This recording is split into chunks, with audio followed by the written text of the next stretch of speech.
So right now, if you were to pay attention to whether or not your insides are matching your outsides, or are you being a bit of a pretender, not really being in your true self, what would you say? The first time I ever realized I was going to try to have my insides match my outsides was when my grandma Gertie died.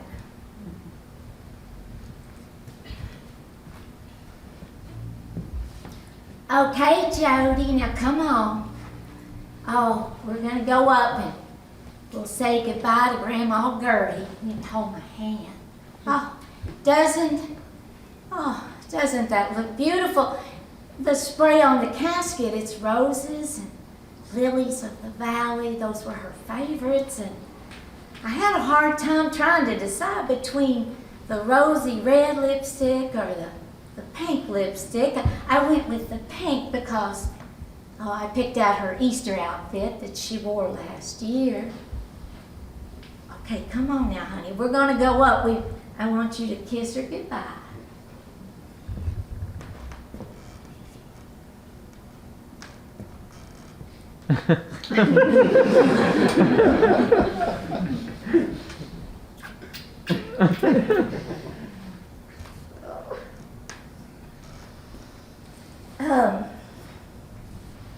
She looks nice, doesn't she?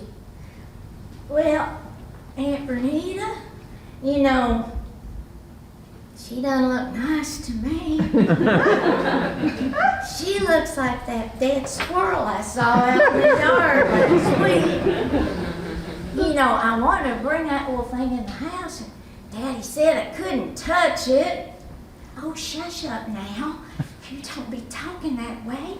Come on, you come over here and you're going to sit right here, and people are going to come and they're going to give you a condolence. What's a condolence, Aunt Bernita? Is it something to eat like pie? I'll just sit here and be quiet. I've got to go thank people for coming, and then we're going to drive up in the mountains to our family plots, and we'll all go together, and we'll put Grandma Gertie in her final resting place.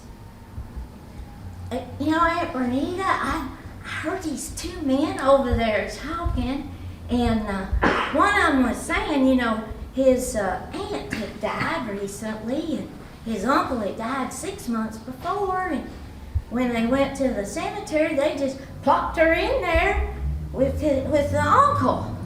And you know, then the guy said, I bet it was the first time she'd ever been on top.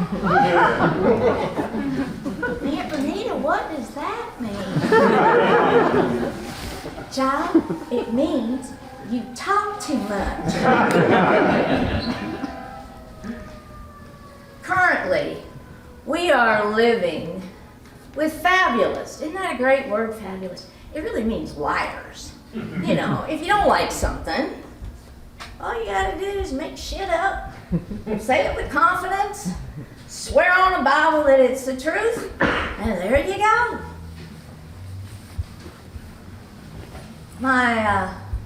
In Kentucky, we used to say that denial has a complicated relationship with the truth. In Florida, they decided to come up with some new guidelines, like when teaching slavery, you want to make sure and emphasize that, well, there was an upside to being a slave, while they could parlay their job skills into various opportunities. Oh, my daddy used to say, in the South, if it looks like a duck and it quacks like a duck, it might not be a duck.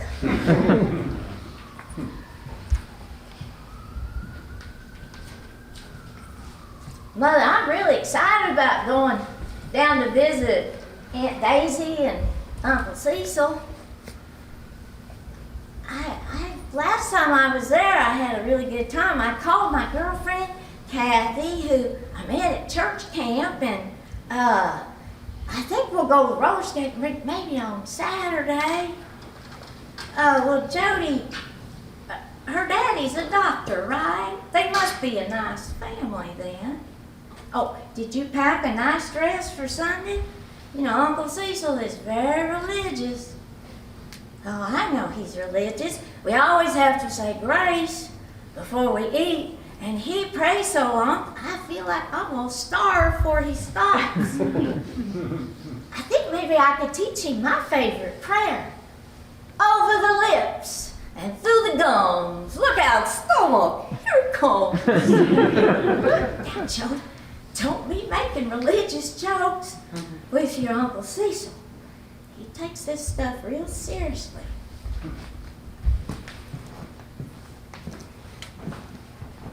Well, Jody, I'm really glad to see you here, spending the night with us and all. Hope you slept well. Before we have breakfast, I need to take you on a little drive. It won't take long. I want to show you something. Oh, okay, Uncle Cecil.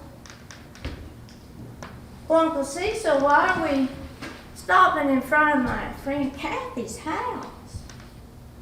Oh, why don't you look over there in the grass? You see that cross that's been burned? Well, the plan paid Kathy and her family a little visit last night. You know, it seems she's taken up with a colored boy across town. Now, that just ain't right. Don't you be doing that, or you'll get a cross burned in your yard in the dark of the night. Well, Uncle Cecil, are you in the Klan? Let's just say in a small town, word gets around real fast.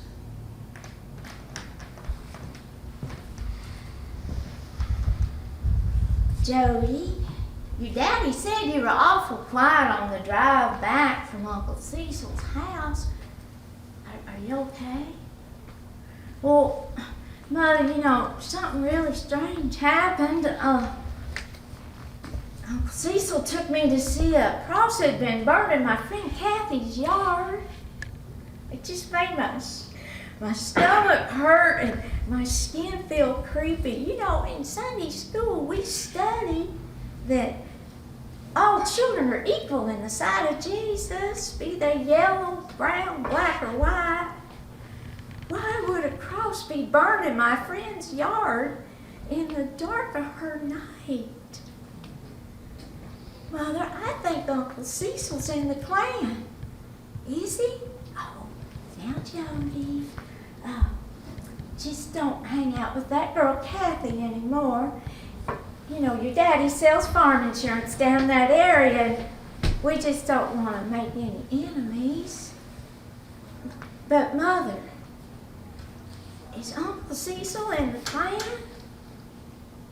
Now, Jody, you let that sleeping dog lie. Come on now, let's go get us a piece of pie.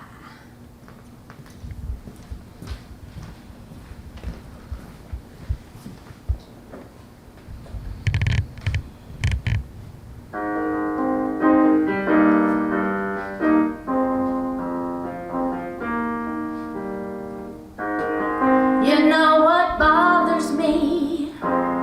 Hypocrisy. They go to church on Sunday and they burn a cross on Monday while they sing hallelujah. They say they are religious, but they're nasty, vicious bigots. Sanctimonious, self-righteous, misleading and deceiving while they sing hallelujah. They love to hate and they hate to love. They are so cruel, they say fuck the golden rule while they sing hallelujah.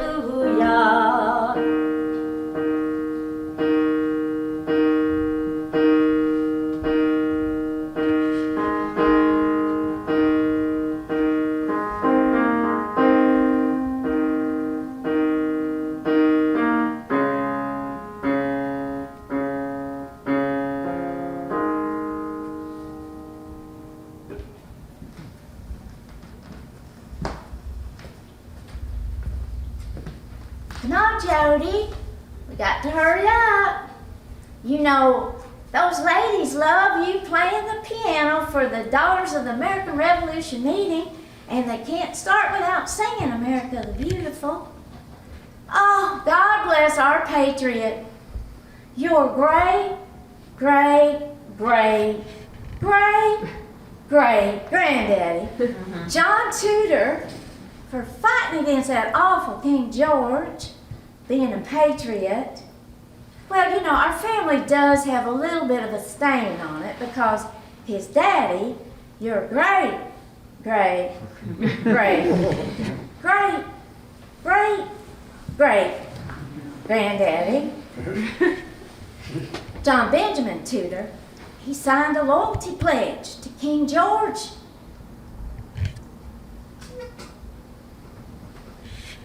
I mean, I have no idea why he did that.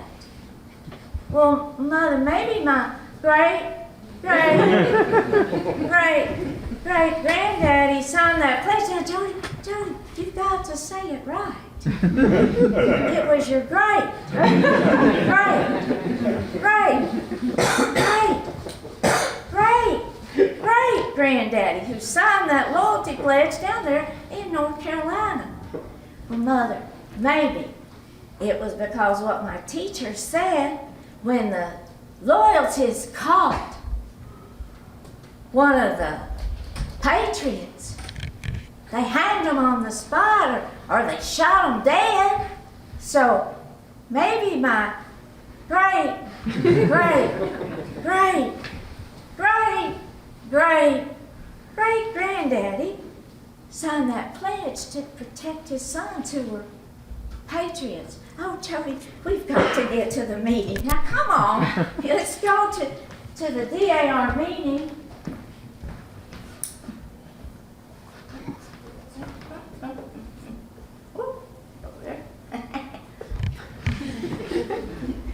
Okay, ladies. Y'all ready to sing? Oh, beautiful for spacious skies, for amber ways of rain.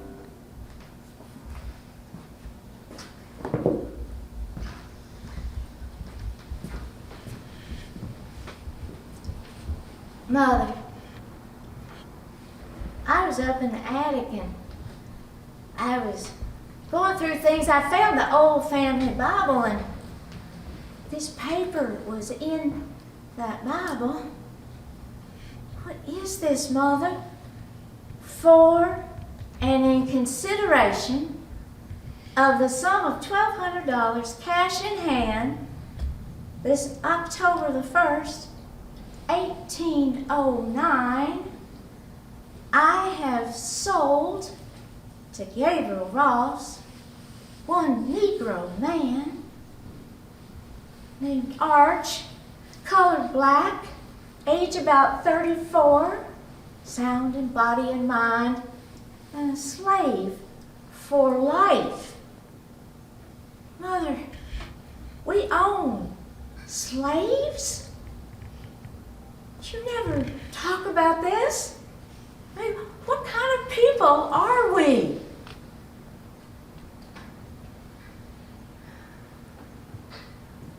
Now, Jody, it's complicated. Well, I need to understand. Enough about the Revolutionary War. Can we get to current events and talk about the Civil War? What did our family do in the Civil War? They hid. It was violent. Families fought against each other. It was a horrible time. Can you let that sleeping dog lie, Jody? Now, I made a commitment to go to the cemetery today to clean the mold off some of the graves. We do this occasionally, you know, with the family plot. I hope you'll come with me. Okay, Mother, I will. Oh, is this it? Is this our... Yeah, this is it. I recognize this. But, oh, Mother, what are these two graves right here are just barely visible. Andrew Jackson Ross and Sherman Cotton? Who are these people, Mother? Oh, well, that's my grandfather's. Who would name a baby after President Andrew Jackson? He was the nastiest person. He ran all the Native Americans out of the South and owned so many slaves. And who names a baby Sherman in a Confederate area of Kentucky? Why, General Sherman was known for ending the war, but his motto was, "War is cruel, and the crueler the war, the faster it's over." He was not well liked at all, much less naming a baby after him. So, Mother, was this Andrew Jackson Ross? Was this the slave-owning family? Well, yes, that was my father's father. And General Sherman? Well, that was my mother's father. We didn't have family reunions together. It's a little bit tense. So, I guess that Andrew Jackson's people fought for the South. Yes, they did. And Sherman Cotton's family fought for the North. They did.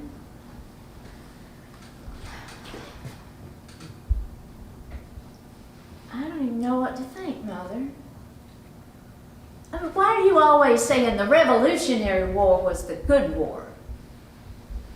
Well, Jody, it's because the Revolutionary War ended.